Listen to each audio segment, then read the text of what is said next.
Hi, you need to read these books that you've probably never heard of about a president you probably don't really care about right now, so you can understand how the government works, how it has worked, and how it probably will continue to work for the rest of its existence. What am I talking about specifically?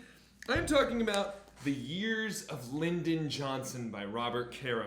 So far, it's got 4 books, but there's a 5th one. If they look like dense and enormous and super long, they are. The first book, without the bibliography, 780 pages in the soft cover. Second book, I think, is a little bit shorter. Second book is about 412 pages. Breeze. Third book, this is the big one. This is the, oh God, I keep burping. This is the big daddy. Yeah, the third book, 1,040 pages. And no, this isn't a classic Harry Potter 1,000 pages. This is a Robert Caro dense, pretty much single-spaced, full-page, what is this? Like the size of a, bigger than an adult hand page book. This is a dense book. Book 4, a little bit shorter, 605 pages. Yeah, so yeah, it's a big ask. You might be thinking to yourself, do I look like the target demographic for these books? You know, no, I don't think I do. I would say that this book is, it falls into a category I like to call dad books. Dad books are books that my dad reads, that dads read on vacation. Books that dads read in recliners and fall asleep while eating a whole bowl full of dry roasted salted peanuts while, you know, there's a Hitler World War II documentary on in the background and a full block of cheese that's now gone somehow. Maybe they're drinking whiskey, maybe they're drinking O'Doul's. It's a dad book, okay? It's something written by Doris Kearns Goodwin, Robert Chernow, or this guy, Robert Caro. Dad books, the alternative to ties and golf balls that you get on Father's Day. Yeah, so am I an old man who sits on a recliner eating dry roasted salted peanuts while I fall asleep to a book about Lyndon Johnson? No, I'm a millennial, okay? And that means I didn't really care about politics until about 2016. Sorry, it was boring. Everything in our institutions, everywhere I went, said that government is boring.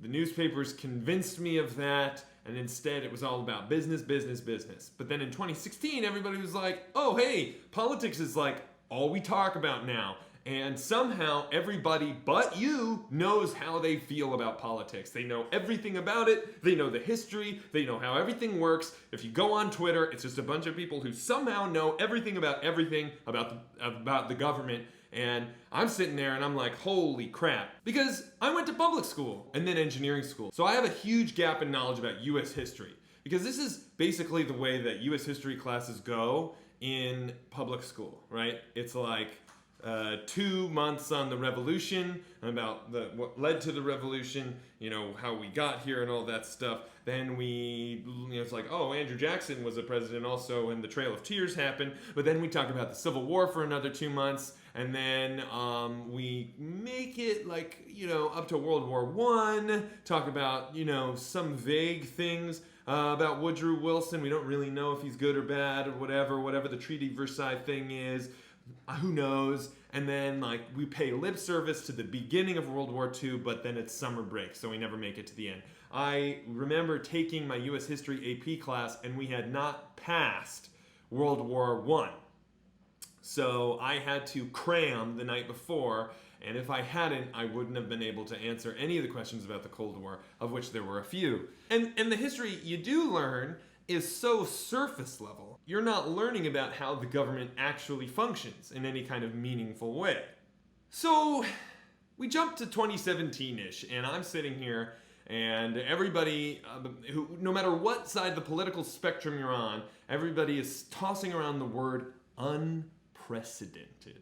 The thing about the word unprecedented is that I have no way to verify whether what is going on in politics now is precedented or not. Like, I get it. I get that there are things that are unprecedented. Clearly, Twitter is, like, used in a new way. But, like, seriously, what is new and what is normal? Because I don't know. And then there became this problem of, like, where do you start? How do you start learning about how the process works? Well, so I picked up my US history textbook, and guess what? It's just a bunch of keywords stuffed as fast as they possibly can. And so you're not learning about any kind of process. To read the US history AP textbook is to just see a bunch of bold words back to back to back to back, and then they say, go write an essay about this thing that you know nothing about. Then I remembered the power broker. A few years ago, say 2013, 2014, I was at my parents-in-law's house. I was asking my father-in-law, who was my girlfriend's dad at the time. We were not married at the time, have not been married since 2013, but that's irrelevant. I was asking him what books on his bookshelf would constitute a history of New York. I was a new resident of New York. I'm interested in learning about it. And without hesitation, he pulls off this book from the bookshelf that is massive. And it's falling apart because it's in paperback. And it's got this statue of a man's head on a pillar, and in giant red letters it says The Power Broker by Robert Caro. The Power Broker was the first book of the rest of my life. Oh my God! The Power Broker is such a monumental, amazing piece of investigative journalism and biography. If you live in New York City, stop what you're reading and go read The Power Broker now. If you live in any city, go read The Power Broker now. If you've driven on a highway, go read The Power Broker now. If you've visited a park or a beach that's been created in the 20th century or later, read the damn Power Broker now! This video is not about how dope The Power Broker is, though The Power Broker is super dope. Let me just preface all of this also by saying I'm a slow reader. I went to engineering school because I don't like to read. When I looked at that book, when my father-in-law handed it to me, I was like, damn, I didn't ask for a year project, but that's what I got. And you know what? It changed the way I look at everything. When I finished The Power Broker, I was like, I want to see more of what this guy's written. And I went online and I saw the only other books he had written were about Lyndon Johnson. And I'm thinking to myself, how could you write a Power Broker-sized book about the same president who no one ever talks about? Lyndon Johnson is one of the presidents who is rarely mentioned today. We talk about JFK and JFK's assassination. If LBJ is mentioned at all, it's in the context of, I don't know, a Forrest Gump review video. So I was like, nah, I don't, back when I finished The Power Broker in 2014, I was like, no, I'm not gonna do that. I'll save that for another time. 4, 5 books eventually about one, unknown president. No, not for me, thank you. Then we flash forward to 2017, and I'm sitting there and I'm thinking, I don't know where to start. I don't know where the learning begins. I don't know how to properly educate myself on the government. Maybe it's time. So, because it's such a commitment, I said to myself, I will read just the prologue of the first book, The Path to Power. Okay, here's the part of the prologue that really gripped me. Knowing Lyndon Baines Johnson, understanding the character of the 36th President of the United States is essential to understanding the history of the United States in the 20th century.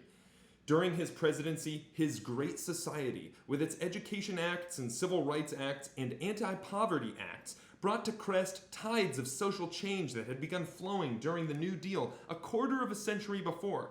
After his presidency, the currents of social change were to flow abruptly in a very different course. When he became president, 16,000 American advisors were serving in Vietnam, in a war that was essentially a Vietnamese war. When he left his presidency, 536,000 American combat troops were fighting in Vietnam's jungles. 30,000 Americans had died there, and the war had been Americanized, transformed into a war that would, before it was ended, exhaust America financially and soak up the blood of thousands upon thousands of its young men, into a war abroad that at home caused civil disobedience that verged on civil insurrection, into a war that transformed America's image of itself as well as its image in the eyes of the world.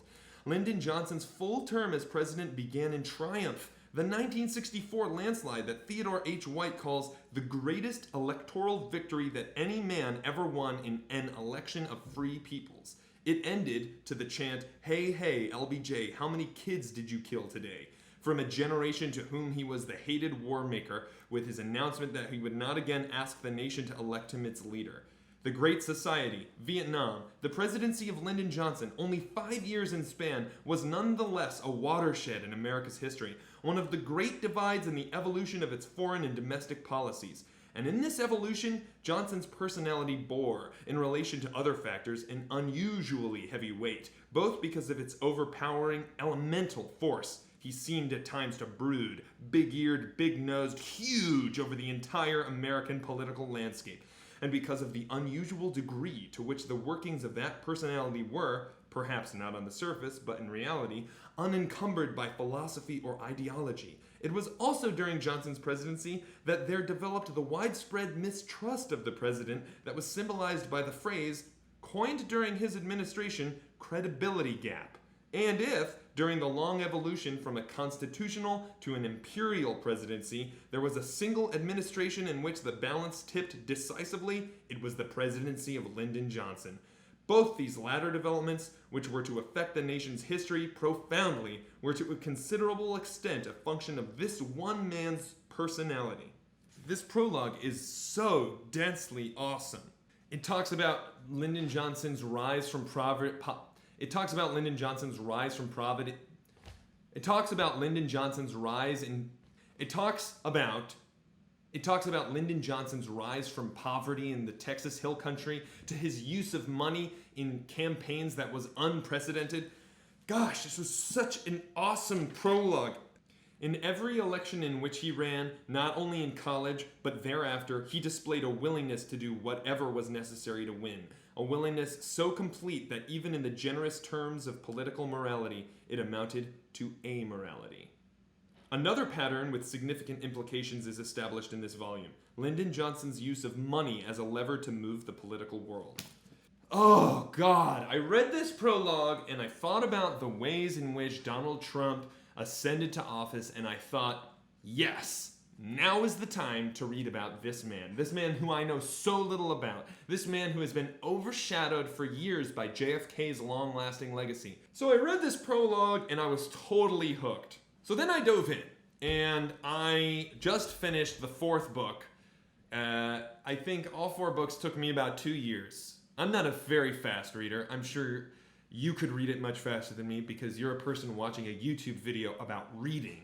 So you're gonna read this in like a day, I guess. Yeah, oh yeah, this is a book you could read in a whole day. But I wouldn't, because it's the kind of book that you read a chapter and you're like, whoa, okay, I gotta think about how it relates to my life.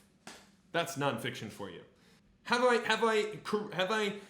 I given you enough background? Why read this, and why read this now?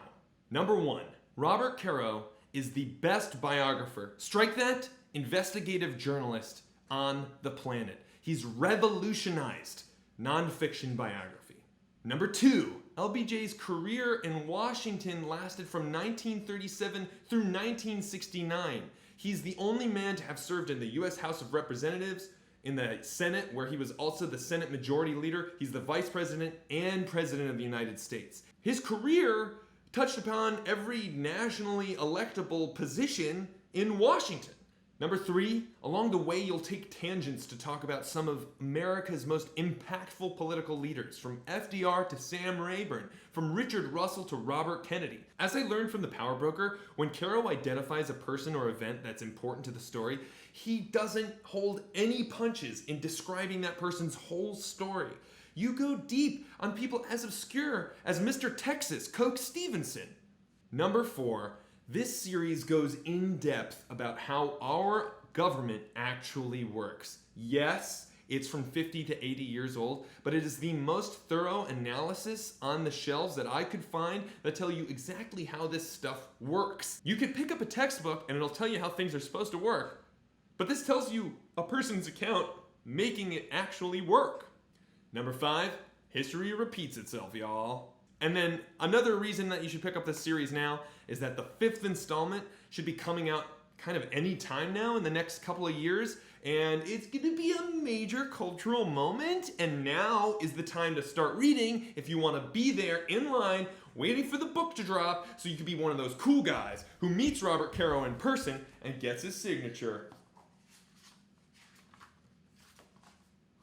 Wow, I was expecting that to be a smoother transition. One of those cool guys who gets his signature in person. I want to give you a taste of how incredible Robert Caro is. When the first volume, Path to Power, was released, 7 biographies on LBJ had already come out, including LBJ's appointed biographer, Doris Kearns Goodwin. Each book takes him about a decade. What? Can you imagine taking 10 years to create one thing? In this age of the internet and of Twitter and Instagram and YouTube and influencers, I feel the need to make everything all the time, every single day. Robert Caro took a decade to write one book. That's because when he's writing his books, he literally transforms his life. Him and his wife, Inna, who helps research for the books, they just moved to Austin to write that first book so that he could understand what living in the Texas Hill Country is like. He had to make himself known to the people of town who didn't trust journalists who came in and out. Through repeat interviews and patience and actually committing to living in these places and sifting through millions of documents at the LBJ library, he got people to open up in ways they had never opened up to biographers in the past. People started telling him, from his family to his classmates to his underlings to his aides, everyone in LBJ's life was opening up to Caro and telling him who the real LBJ was. Not the version that was fed to Doris Kearns Goodwin. Not saying that Doris Kearns Goodwin is a fool by any means. By taking his goddamn time, he got people to open up and feel safe around him. And that's how we found out that LBJ is truly a monster who made some really incredible things happen. And some really horrible things happen. I look up to Robert Caro as an artist so hard. Number 2. Okay, so LBJ's career hits up everything.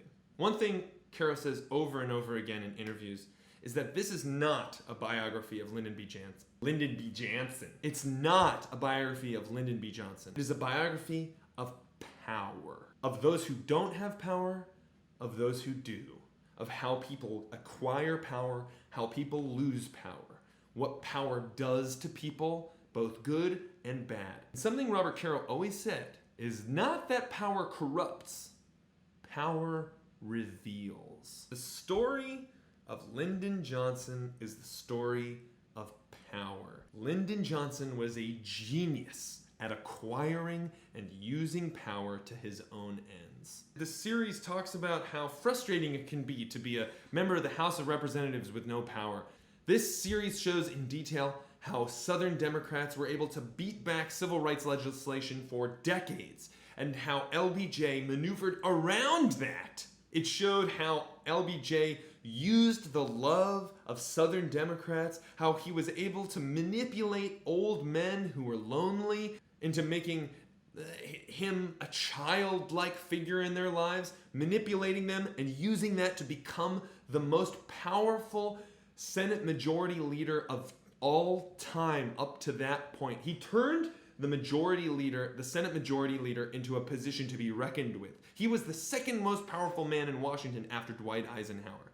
It shows how the vice president at the time, and probably still to this day a little bit, has no power, and how he was almost laughed out of Washington as JFK's running mate. And then it shows how, in just a couple of months, he basically passed all of JFK's legislative agenda. It's the story of the American dream, how a dirt poor Texas farmer rose up from nothing to become one of the most powerful people in the entire world. It also tells the story of how LBJ is a rotten scoundrel who stole his Senate seat from Mr. Texas Coke Stevenson himself. Oh, now you're interested, huh?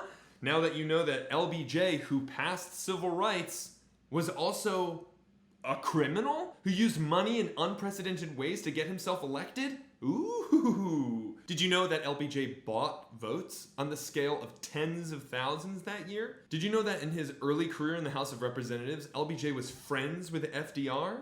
Did you know that LBJ used to show his penis to other senators in the bathroom? He called it jumbo.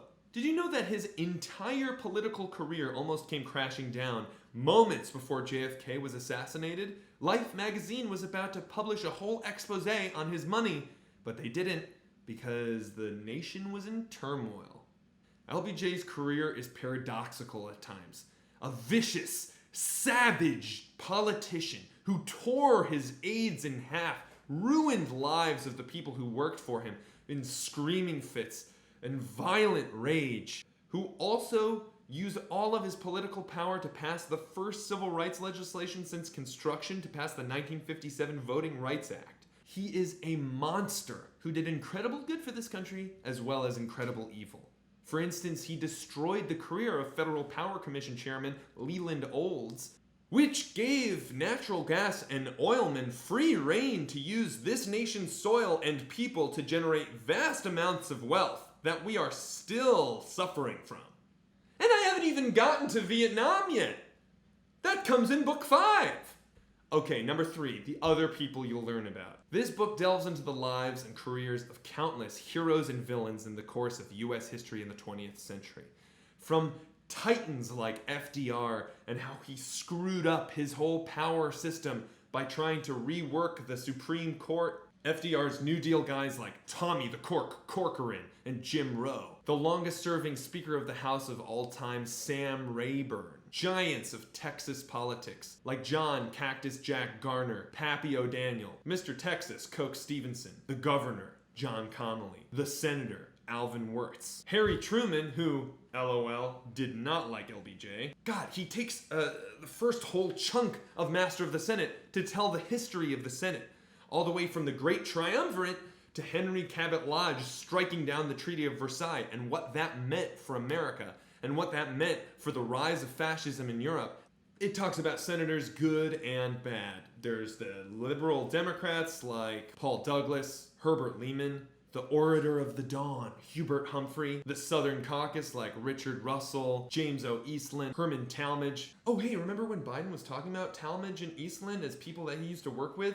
Yeah, Herman Talmadge is literally quoted in one of the books saying that he blocked civil rights because he was afraid of the mongrelization of the white race.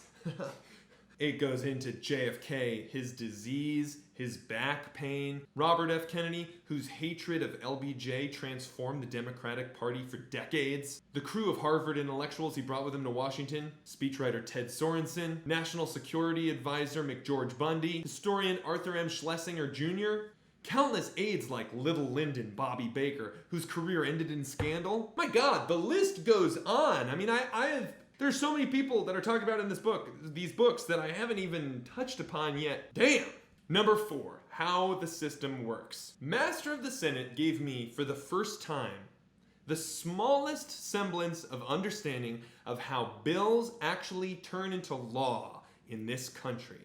No, I'm not a master of parliamentary procedure after reading this book, but I do know that if I was a master of parliamentary procedure, I'd have a much better chance of getting things done in the Senate. I know that liberal Democrats didn't know a lot about parliamentary procedures and thus were always screwed over by the Southern Democrats, who did.